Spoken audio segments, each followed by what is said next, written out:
Morning everyone, you're welcome to Danu's Irish Herb Garden, and as you know, this is a herb garden, but we also grow our own food, and we've been growing our own food for some time now, but we're still learning. It's always a learning process, and I'm on my way to the polytunnel and I've stopped here to notice a bit of a failure. So I've got here a calabrese which has been decimated by the cabbage white butterfly, and we've got caterpillars on here, look. And usually that's not a problem. Cabbage white butterflies have never really bothered us. They take a nibble here and there, but plants like kale and cabbages tend to adjust and, you know, they recover very well. But this year, the cabbage white butterflies have really created a lot of damage. I think there must be just more of them than ever before. I just don't know what it is. So I was looking at some of my favourite YouTube gardeners to, you know, look for advice for particular crops. And they all give different advice because they know what works for them. And sometimes what works for them works for us, and sometimes it doesn't. And likewise, if I was to give you any advice, what works for me might not necessarily work for you. So in here, this bed was built specifically for these globe artichokes, which are here. And they haven't really moved. There's 3 of them in there. They're not really doing anything. And I put in the nasturtiums because nasturtiums are medicinal as well as edible.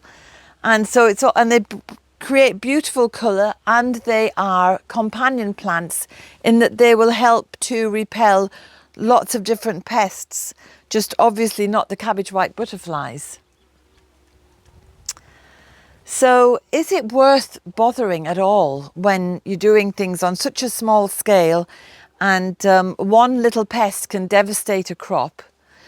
And we've had bad luck with our cabbages as well, which I'll show you.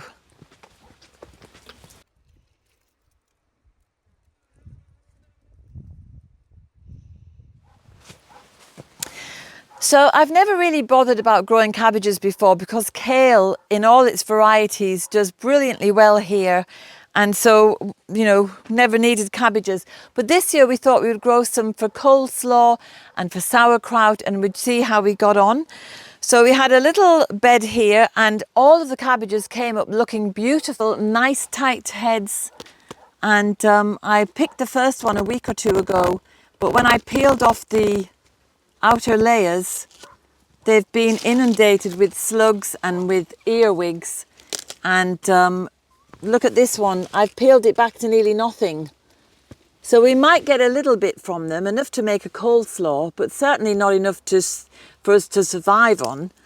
We're not going to be self-sufficient in cabbages. So that's disappointing. I think that was my fault because I didn't harvest them in time. I just left them because I thought, well, maybe they'll get bigger. I don't actually need one right now, but I think I should have harvested them a bit earlier before they were attacked.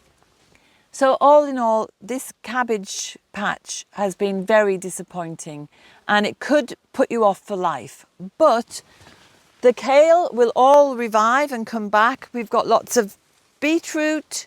We've had a massive onion harvest. This bed and that bed were full of onions, which I've harvested and taken up.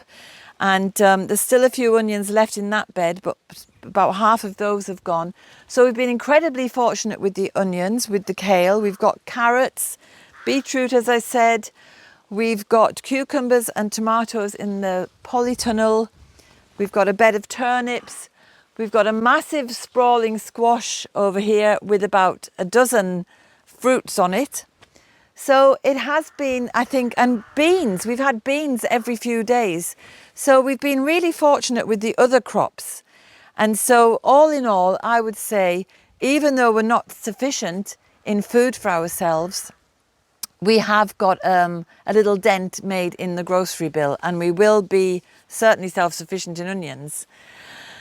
So yeah, it's been worth it. It's been worth it for a number of reasons, because outside in the fresh air, creating food for ourselves, and also, as you can see, for the cabbage white butterflies and for other pests.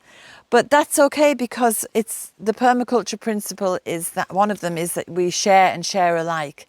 So we're happy for birds to come and take some fruit because there's enough for us on another plant perhaps. Yeah, we got lots of currants this year.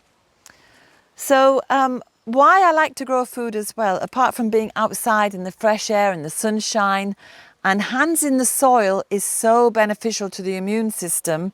So there are so many multiple other benefits other than the food itself that you're growing. Oh, and I must point out, the nasturtiums, apart from looking stunningly beautiful, you can use the leaves in a salad, as you can put the flowers as well. And the seeds are delicious. They're so hot and peppery, and they're medicinal because they're full of vitamin C, so you can make them into a tincture or a tea for winter.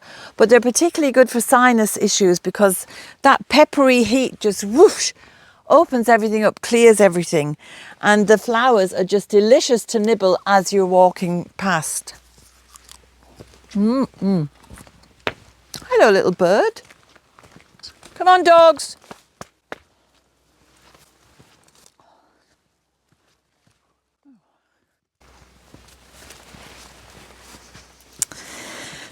So, we've got an apple tree here, which has been here for maybe 10 years or so.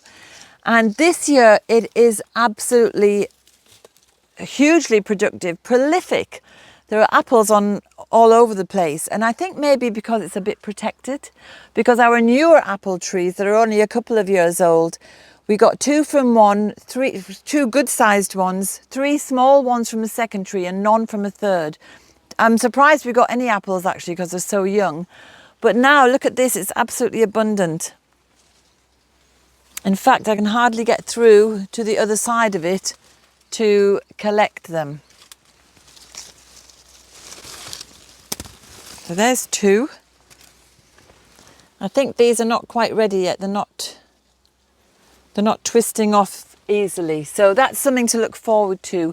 And I'm going to make some apple cider vinegar, and I don't know what to do with the rest of it. Dry it, put it in the freezer. We'll have plenty of apples for winter pies and crumbles anyway, that's for sure. So even though this wasn't as prolific last year, with apples you have to be patient. You have to wait for the year to be just right.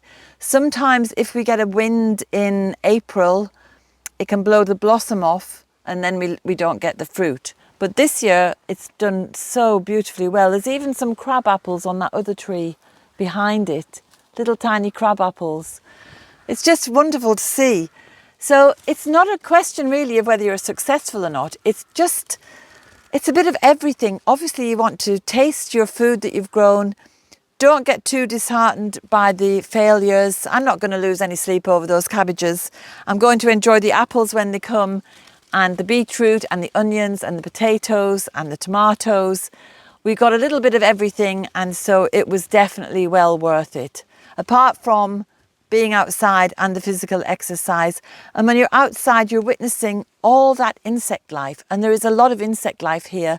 We've got hoverflies, we've got little dragonflies, we've got lacewings, we've got all the different bees.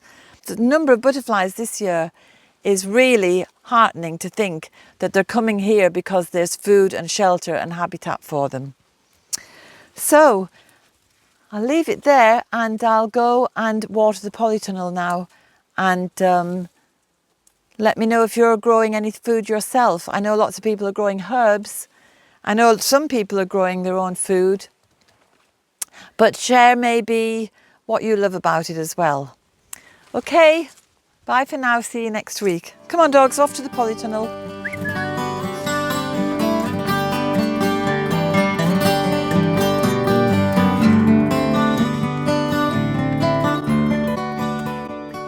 hope you enjoyed today's film. If you did, subscribe and hit the bell for notifications.